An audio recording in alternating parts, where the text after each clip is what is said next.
సంఘం అభివృద్ధి చెందడం అంటే మంది పెరగడం కాదు.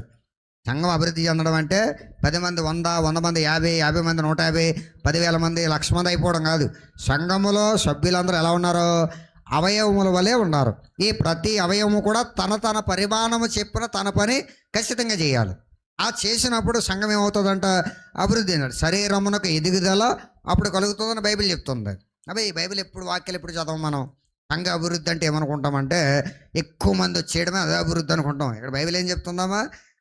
ప్రతి కీలు వలన కలిగిన బలము చేత అతకబడి ప్రేమయందు తన క్షేమాభివృద్ధి కలిగినట్లు శరీరమునకు అభివృద్ధి కలగజేసుకొనుచున్నది. అంటే చేర్చబడిన సభ్యులు ఎంతమంది అయితే ఉన్నారో వీరందరూ కూడా తన సామర్థ్యత చెప్పిన పని చేయాలి. పని చేసినప్పుడు ఆ శరీరం అనేటువంటిది బలాభివృద్ధి నుండి చక్కగా బలమైనదిగా ఎదిగి ఆ సంఘం అనేటువంటిది అభివృద్ధిలోనికి వస్తుంది. హల్లెలూయా.